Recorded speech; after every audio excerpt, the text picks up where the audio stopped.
25 अक्टूबर 1936 विजयादशमी का दिन, जब भारत में महिलाओं के लिए एक नया अध्याय शुरू हुआ। इसी दिन राष्ट्रीय स्वयंसेवक संघ के संस्थापक डॉक्टर हेडगेवार जी की प्रेरणा से शिक्षाविद लक्ष्मीबाई केलकर ने वर्धा में राष्ट्र सेविका समिति की स्थापना की, जो आज भी महिलाओं को सशक्त बनाने में जुटी है। नमस्कार, आप देख रहे हैं पांचजन्य और मैं हूं आपके साथ मनीष चौहान। संघ शताब्दी वर्ष विशेष में आज हम बात करेंगे भारत में महिलाओं की सेवा और सशक्तिकरण के लिए समर्पित राष्ट्र सेविका समिति की। यह समिति राष्ट्रीय स्वयंसेवक संघ के विचारों पर काम करती है, लेकिन यह केवल आरएसएस की महिला शाखा नहीं है। यह एक स्वतंत्र संगठन है जो आरएसएस से वैचारिक रूप से जुड़ा है।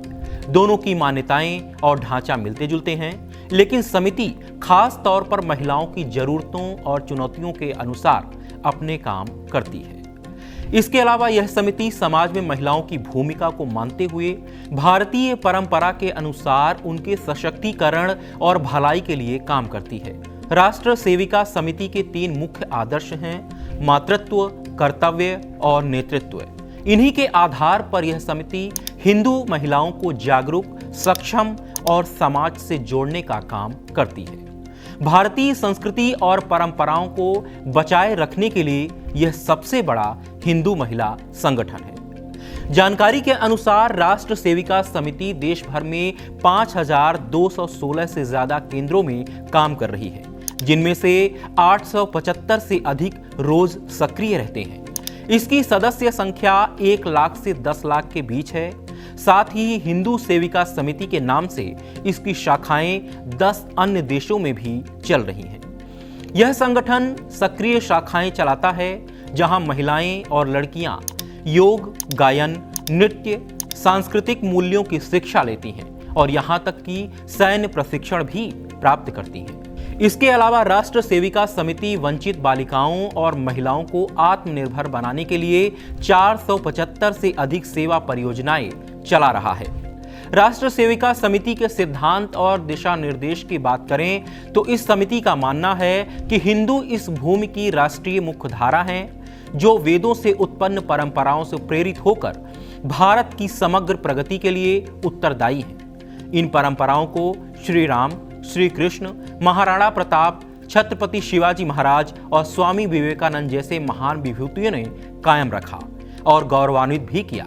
एक सच्चा हिंदू भारत की महिमा से जुड़ा होता है और भारत माता की संतान होने पर गर्व महसूस करता है और प्रसन्नता एवं भक्ति के साथ उसके लिए अपना सर्वस्व समर्पित भी कर देता है।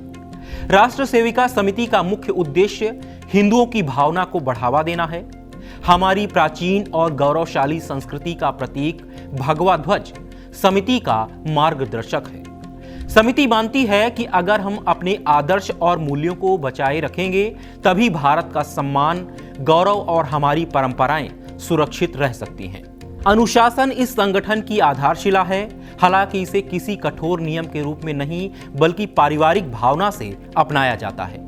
प्रमुख संचालिका सहित समिति के नेताओं को एक बड़े परिवार के मुखिया के रूप में देखा जाता है और सदस्य उनके नेतृत्व और नियमों को प्यार और विश्वास के साथ मानते हैं, ताकि संगठन सुचारू रूप से चले।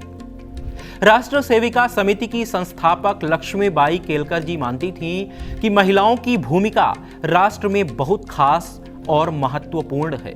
बेटियां, बहनें, पत्नियां और माताएं अपने परिवार की भावनाओं और मूल्यों की आधारशिला होती हैं। अगर यह आधार कमजोर होगा तो परिवार और समाज कमजोर हो जाते हैं। इसलिए महिलाओं का शारीरिक, मानसिक, बौद्धिक और आध्यात्मिक रूप से मजबूत होना बेहद जरूरी है।